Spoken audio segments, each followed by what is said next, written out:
मैं कल्पना वर्मा, आप देख रहे हैं सी न्यूज पर वक्त है न्यूज बुलेटिन का। आइए नजर डालते हैं न्यूज बुलेटिन पर। अलीगढ़ में समाजवादी पार्टी के 1.5 साल बाद घोषित किए गए जिला अध्यक्ष गिरीश यादव का पहली बार समाजवादी कार्यालय पहुंचने पर कार्यकर्ताओं ने जोरदार स्वागत किया, लेकिन इस दौरान कोरोना महामारी से बचने के भी सभी नियम कायदों को समाजवादियों द्वारा ताक पर रख दिया गया। स्वागत कार्यक्रम में सैकड़ों की संख्या में कार्यकर्ता व पदाधिकारी पहुंचे। नवनियुक्त जिला अध्यक्ष ने कहा कि मौजूदा सरकार के खिलाफ ज्ञापन देने पर भी मुकदमा दर्ज किया जा रहा है।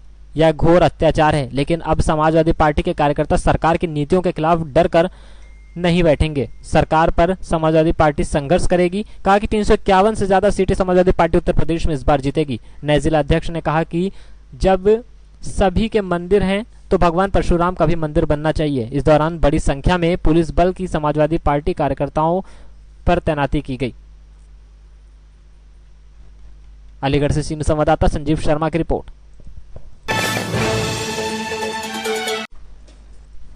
अलीगढ़ जनपद भले ही स्मार्ट सिटी की दौड़ में तीसरे स्थान पर रहा हो, मगर थोड़ी सी बारिश हो जाए तो शहर में जगह जगह जल भरा हो जाता है, जिससे सभी दुकानदार या व्यापारी या स्थानीय रहने वाले या फिर बीजेपी के पार्षद सभी नगर निगम की बुराइयां करने शुरू कर देते हैं। भले ही सरकार उन्हीं की हो, फिर भी शहर का हाल बेहाल हो जाता है, जिससे नगर निगम कर्मचारियों और अधिकारियों की पोल खुल जाती है और तरह तरह की बातें होने लगती हैं, मगर नगर निगम के अधिकारियों पर कोई असर नहीं पड़ता इस बात का। और अब तो शासन भी इन बातों पर ध्यान देना बंद कर दिया है।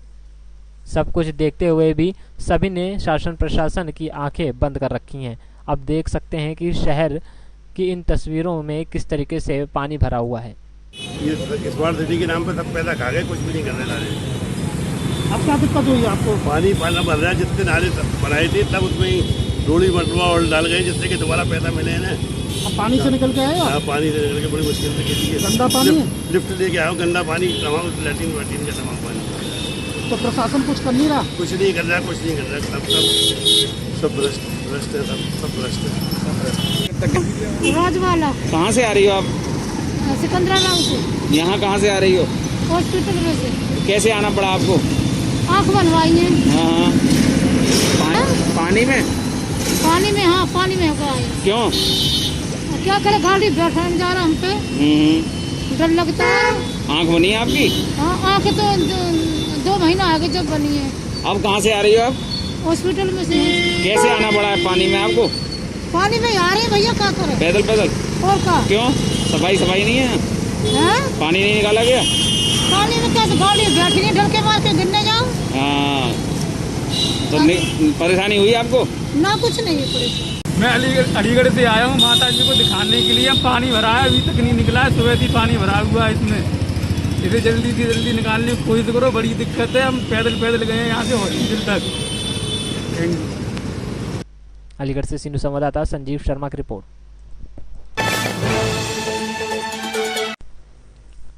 प्रदेश में नीट की परीक्षा कराने के विरोध में लखनऊ मुख्यालय पर सपाइयों द्वारा प्रदर्शन के दौरान हुए लाठीचार्ज का जिला स्तर पर विरोध किया गया और सपाइयों ने योगी आदित्यनाथ का अलीगढ़ के क्वारसी बाईपास स्थित अपने कार्यालय के सामने पुतला फूंकने का प्रयास किया गया। इस दौरान भारी मात्रा में पहुंची पुलिस फोर्स और प्रशासनिक अधिकारियों ने छीना झपटी कर पुतले को छीन लिया और पोखरे में फेंक दिया। जानकारी देते हुए सपा छात्र नेता ने बताया कि एक दिन पूर्व शांतिपूर्ण ढंग से कर रहे प्रदर्शनकारियों पर जिस तरह से लाठीचार्ज की गई, जिसमें कई पदाधिकारी घायल हो गए, उसी के विरोध में यह प्रदर्शन किया गया। किसी भी हालत में इस कोरोना काल के दौरान नीट और जेईई की परीक्षा नहीं करने दी जाएगी। वहीं इस संबंध में एसीएम रंजीत सिंह ने विस्तृत जानकारी देते हुए बताया कि प्रदर्शनकारियों का पुतला दहन कार्यक्रम था, जिसे नहीं करने दिया गया। उनके ज्ञापन को प्राप्त कर लिया गया है। कल लखनऊ में सपा के यूथ फ्रंटलों के द्वारा जो सरकार द्वारा नीट और जेईई की परीक्षाएं कराई जा रही है कोरोना काल में, उसको स्थगित करने के विरोध में शांतिपूर्वक राजभवन पर ज्ञापन देने गए थे। वहां पर पुलिस द्वारा बर्बरतापूर्ण लाठीचार्ज किया गया, जिसमें यूथ के 3 प्रदेश अध्यक्ष तमाम साथी घायल हुए। उसके विरोध में यहाँ पर यूथ ब्रिगेड, छात्र सभा और यूथ फ्रंटलों के द्वारा कि जिन्होंने लाठीचार्ज की है, दोषी अधिकारियों के खिलाफ कार्रवाई के लिए हमने ज्ञापन दिया है और ये सरकार से मांग करते हैं कि कोरोना काल में इस समय कोई भी परीक्षा न कराई जाए, क्योंकि इससे जानमाल का खतरा है। का प्रदर्शन आज किया गया। कल लखनऊ में जो यूथ फ्रंटल के हमारे पदाधिकारी थे वो शांतिपूर्ण ढंग से प्रदर्शन कर रहे थे नीट और जेईई की परीक्षा न कराने के लिए, तो उन पर लाठीचार्ज किया गया। कई प्रदेश अध्यक्ष हमारे श्री अरविंद गिरी जी, श्री अनीस राजा जी, श्री रामकरण निर्मल जी उसमें घायल हुए हैं। पुलिस ने बर्बरतापूर्वक उन्हें पीटा है, जो कि शांतिपूर्ण ढंग से प्रदर्शन कर रहे थे। उसकी आज उसी विरोध में हमने आज यहाँ मुख्यमंत्री योगी आदित्यनाथ का पुतला फूंकने की योजना बनाई थी, लेकिन पुलिस ने आकर हमारे साथियों के साथ बदतमीजी की है और हमसे ये लोकतंत्र को दबाना चाहते हैं, ये छात्रों की, नौजवानों की आवाज़ को दबाना चाहते हैं, जो कि समाजवादी कभी नहीं होने देंगे। हम लोग इसके विरोध में हैं कि इस कोरोना काल में कोई भी परीक्षा न कराई जाए।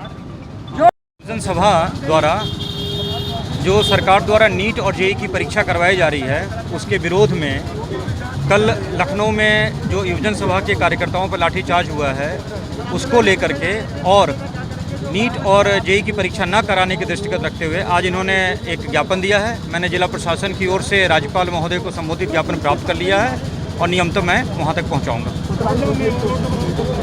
पुतला फूंकने की कोशिश नहीं की गई। पुतला इन्होंने बनाया था जिसको हम लोगों ने अपने कब्जे में ले लिया है। ऐसे कोई पुतला फूंकने की कोशिश नहीं की गई। अलीगढ़ से सीनियर संवाददाता संजीव शर्मा की रिपोर्ट। न्यूज बुलेटिन में फिलहाल इतना ही। बाकी देश और दुनिया से जुड़ी बड़ी खबरें जानने के लिए विजिट करें हमारी वेबसाइट cnewsbharat.com पर और अपडेट रहने के लिए प्ले स्टोर से डाउनलोड करें सी न्यूज भारत ऐप। बने रहिए सी न्यूज के साथ, हर खबर आपके साथ, आपके हाथ।